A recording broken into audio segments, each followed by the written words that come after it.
Idul Fitri, para elit kelihatannya sudah mulai cair.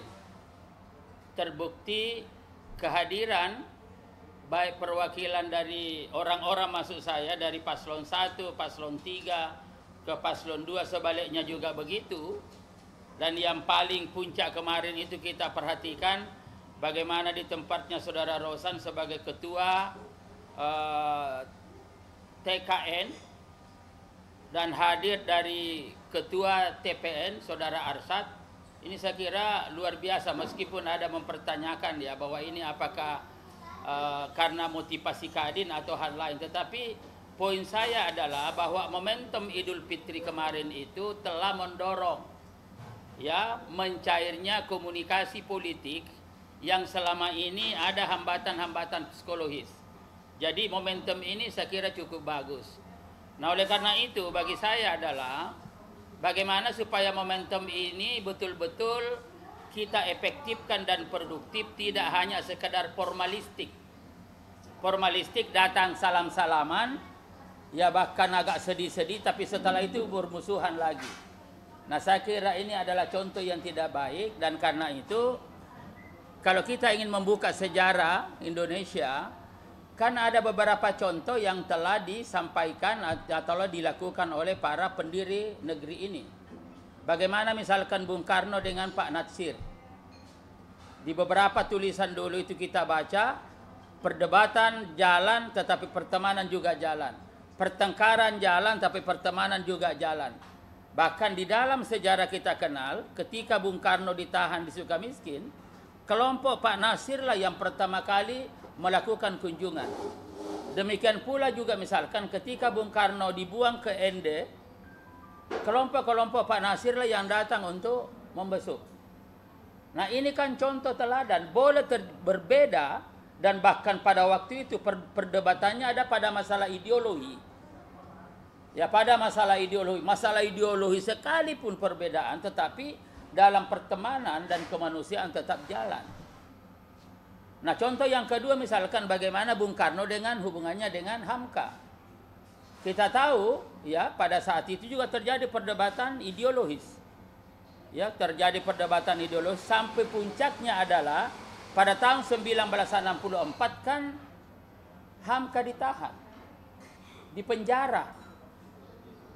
Tetapi jangan lupa ketika Bung Karno meninggal pada tanggal 21 Juni tahun 1970,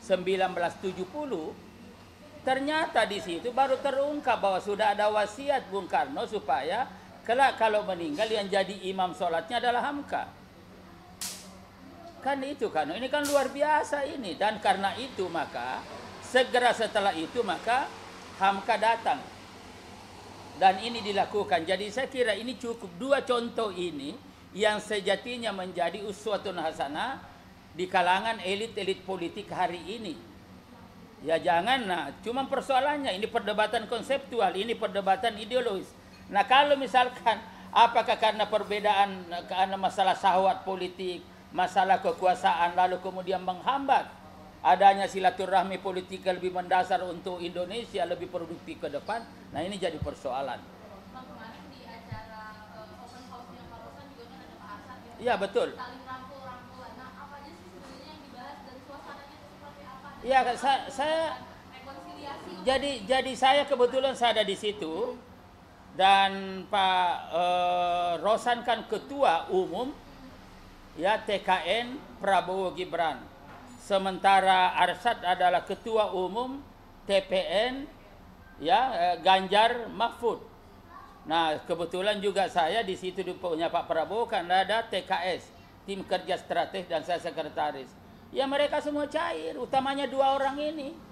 Dan saya melihat di situ bukan hanya persoalan Kadin yang membuat mereka sahabat, karena sebelum Arsyad jadi ketua umum Kadin kan Rosan dulu. Tetapi ada persoalan-persoalan lebih daripada itu terjadi cair, dan saya kira ini contoh. Nah, lihat ketika misalkan kedua tokoh muda ini rangkulan dan memberikan suatu pesan kepada kita bahwa mari kita melihat ke depan. Nah, ini saya kira, dan saya ada di situ dan ada fotonya juga sama-sama dengan saya, bahkan kita ketawa-ketawa. Nah, memiliki memiliki satu visi, dan oleh karena itu saya ingin mengatakan begini. Akhir-akhir ini kan yang selalu diramaikan, kapan sih pertemuannya Prabowo dengan Mbak Mega, Pak Jokowi dan lain-lain sebagainya. Saya ingin mengatakan begini. Tokoh-tokoh tersebut ini hanya persoalan waktu saja. Persoalan momentum saja. Tetapi visi mereka, suasana kebatinan mereka sebenarnya sudah satu. Pak Prabowo misalkan dengan Mbak Mega di dalam sejarah menentukan kepemimpinan bangsa ini sudah melalui proses panjang. Ya bagaimana ketika di DKI mengantarkan Pak Jokowi misalkan, bagaimana Pak Prabowo pernah jadi wakilnya pasangannya dengan Mbak Mega.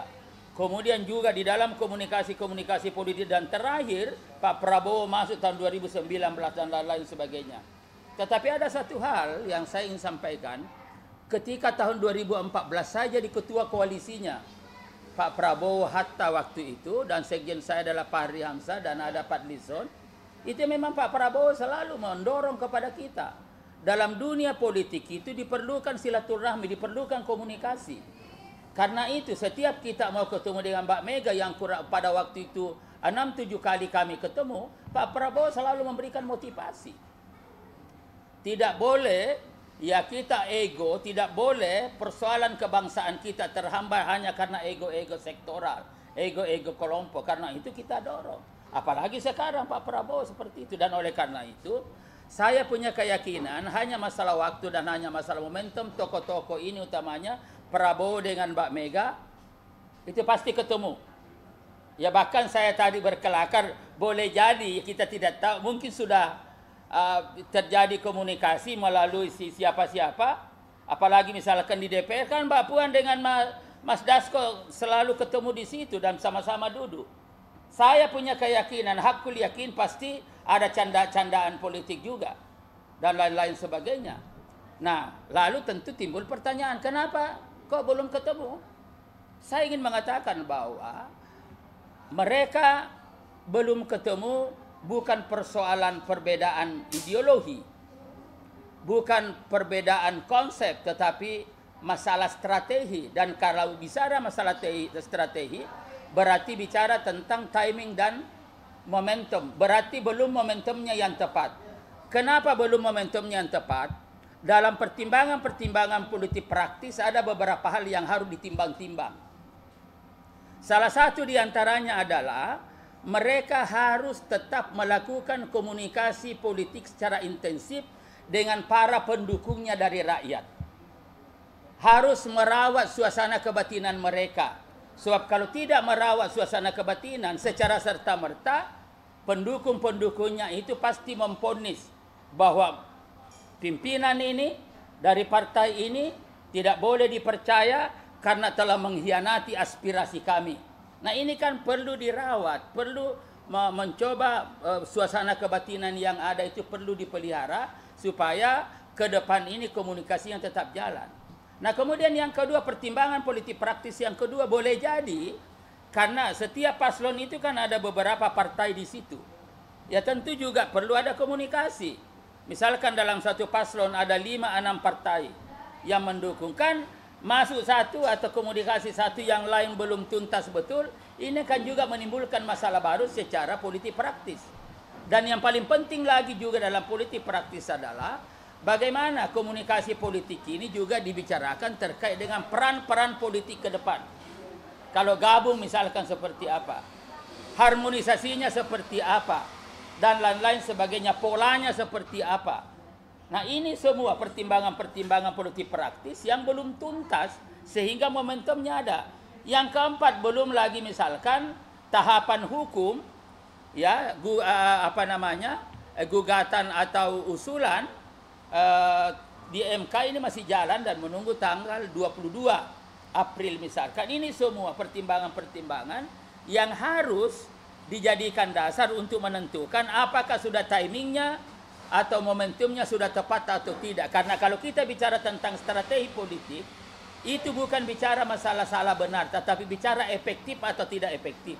Saya punya keyakinan mereka ini masih berpandangan belum saatnya. Ya, tetapi bukan berarti tidak. Nah, ini saya kira yang yang pokok ya, jadi itu. Nah, kemudian tentu juga ada yang bertanya ini. Ya, saya sebagai sekretaris TKS kemarin di Prabowo Gibran ini, itu ada yang bertanya bagaimana proses yang ada di Mahkamah Konstitusi. Seberapa jauh keyakinannya? Saya ingin mengatakan begini.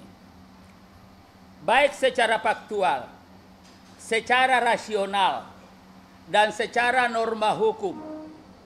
Norma hukum, kita tidak bicara etika, kita bicara norma hukum. Dari 3 pertimbangan itu, saya berkeyakinan bahwa usulan atau gugatan mereka itu ditolak. Saya punya keyakinan itu dengan pertimbangan rasional, fakta, dan norma-norma hukum. Ya, memang ada desakan dari mereka supaya Mahkamah Konstitusi memiliki keberanian untuk mengambil terobosan hukum. Pertanyaan saya, apakah kalau mengambil terobosan hukum ini menyelesaikan masalah?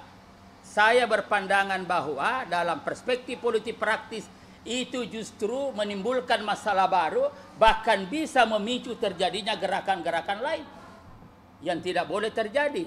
Dan oleh karena itu, tentu ada mengatakan usulannya apa, biar konkret dong. Usulan saya adalah berdasarkan pertimbangan rasional, faktual, dan norma ditolak, tetapi narasi-narasi yang dibangun oleh teman-teman, pikiran-pikiran yang ada, dan tentu juga ada fakta-fakta lapangan meskipun sangat terbatas, itu dijadikan dasar sekaligus momentum untuk apa? Untuk melakukan penataan sistem ketatanegaraan kita ke depan. Untuk melakukan penataan sistem pemerintahan kita ke depan. Untuk melakukan penataan sistem politik kita ke depan. Apalagi ini sekarang ada putusan MK lagi tentang parliamentary threshold yang 0% dan lain sebagainya. Dan catatan ini terus terang saja oleh senior kita almarhum Bang Buyung, itu juga sudah pernah ada catatan-catatan dulu. Ya, saya masih punya catatan-catatan itu, sehingga dengan demikian maka ke depan sudah ada normanya, sudah ada yang pakem, tidak lagi hanya menemukan ada hukum dan lain-lain sebagainya, dan ini menimbulkan masalah baru. Ya, menimbulkan masalah baru, dan oleh karena itu maka ya catat misalkan mereka juga masalah etik. Ayo, kan sudah ada rekomendasi dulu bagaimana membentuk Dewan Etik Nasional, dan ini sudah mulai digulirkan oleh Bang Jimli As-Siddiqi sebagai mantan ketua atau ketua pertama Mahkamah Konstitusi, bahwa apa yang terjadi hari ini adalah merupakan desakan kepada kita untuk segera membentuk yang namanya Majelis Etika Nasional. Ada juga mengatakan Dewan Etik Nasional. Ini dong yang perlu kita dorong, jangan di sini.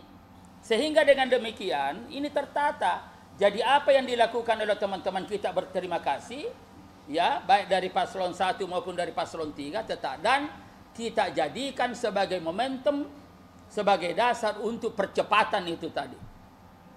Pembentukan Dewan Etik Nasional, dan Bang Jimli sudah menyuarakan sebagai ahli hukum tata negara, dan kita kumpul tuh semua tuh, mestinya kumpul semua ahli-ahli.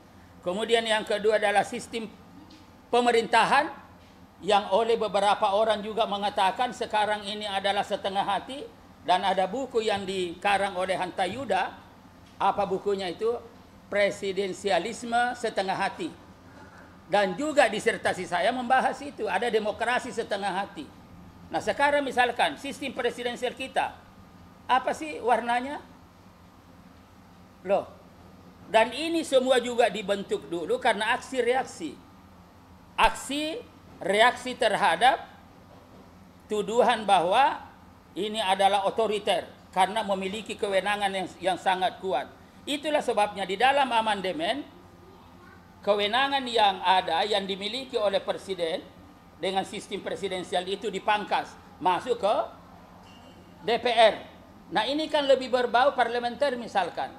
Dan itulah sebabnya maka sekarang ini dalam beberapa momentum yang namanya presiden tidak lagi bisa misalkan menentukan sesuatu tanpa ada persetujuan dari DPR. Contoh, apa contohnya misalkan masalah hak budgeting, ya, jadi masalah anggaran. Kalau misalkan pemerintah mengajukan RAPBN, lalu kemudian DPR tidak setuju RAPBN itu, maka di situ ditentukan bahwa yang berlaku adalah APBN yang lalu.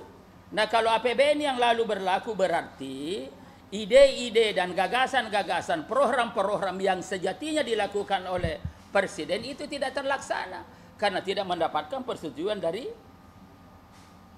DPR. Dan karena itu, ya mari kita tata ini supaya semua jelas.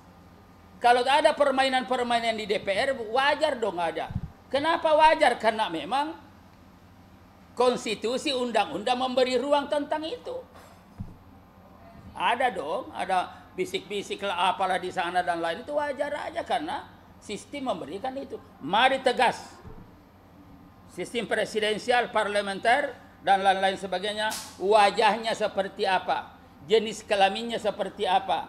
Hanta Yuda mengatakan setengah hati, saya juga mengatakan setengah hati. Ada juga mengatakan sistem kita banci.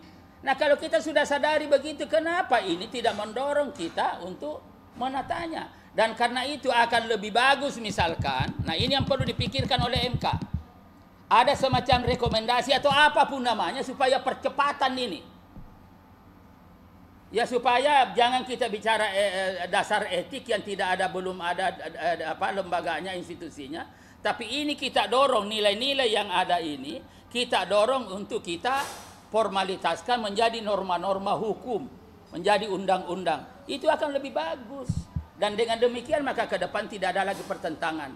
Misalkan lagi MK membuat rumusan-rumusan rekomendasi, kita tidak tahu caranya, mereka ahli di sana. Saya bukan ahli tata negara, saya di bidang politik, ya merekomendasikan catatan-catatan, percepatan misalkan untuk harmonisasi undang-undang dasar itu, ya penataan sistem ketatanegaraan, sistem pemerintahan, sistem politik dan lain-lain sebagainya. Saya kira ini yang harus bisa dilakukan, gitu. Ya, ada lagi. Ada, Bang, saya tertarik untuk tanya soal internal Golkar, tidak ada rasa khawatir ketemuannya Prabowo dengan Mega nanti dibahas soal jumlah orang yang masuk di kabinet akan berpengaruh nggak dengan nama-nama yang didorong sama Golkar? Nah, itu yang saya katakan tadi, kan itu ada dua hal.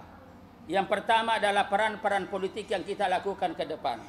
Nah, ini juga perlu kita perluas. Jangan peran-peran politik itu hanya sebatas pada menteri saja, tapi peran-peran politik secara konseptual perlu kita dorong.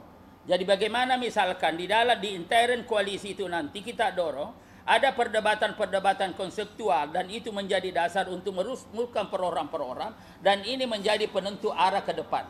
Itu akan jauh lebih produktif daripada hanya sekedar mempertaruhkan 1-2 kursi lalu kemudian itu menghambat adanya kesatuan, adanya semangat kebersamaan. Apalagi saya katakan begini, kalau kita bicara tentang nilai-nilai Pancasila, kan apa sih nilai-nilai Pancasila? Salah satu diantaranya sering disampaikan oleh teman-teman adalah kekeluargaan, adalah apalagi kegotong royongan. Nah, kalau kita bicara dua konsep ini berarti semangat kekitaan, semangat persaudaraan, semangat persamaan, kerjasama itu harus kita kedepankan. Nah, kalau itu kita kedepankan, ini kita sesama semua. Nah, gitulah. Pertegasannya, Golkar tidak khawatir pertemuan Prabowo Mega ini mempengaruhi kurangnya jatah kursi Golkar. Lalu saya kira ini kan semua nanti pasti secara politik praktis kan sudah ada hitung-hitungannya semua. Ya, karena ada semua, dan sekali lagi saya katakan, ya peran-peran yang sudah yang diproyeksikan akan dilakukan, dan tentu sudah ada pembicaraan-pembicaraan sebelumnya, tentu tidak akan mengganggu misalkan seperti itu. Nah, inilah yang perlu nanti ketemu, sehingga ketemu misalnya Pak Prabowo dengan Mbak Mega, yang sekali lagi saya katakan suasana kebatinannya sudah satu, ya tinggal masalah momentum dan pertimbangan politik praktis tadi itu ada 4 hal. Ya, setelah itu selesai, saya punya keyakinan ketemu. Ya, dan tidak masalah antar Pak Prabowo, dan ketika dulu saya ketua koalisinya, Pak Prabowo selalu mendorong-dorong kok untuk ketemu, apalagi sekarang beliau sendiri sudah jadi presiden terpilih, pasti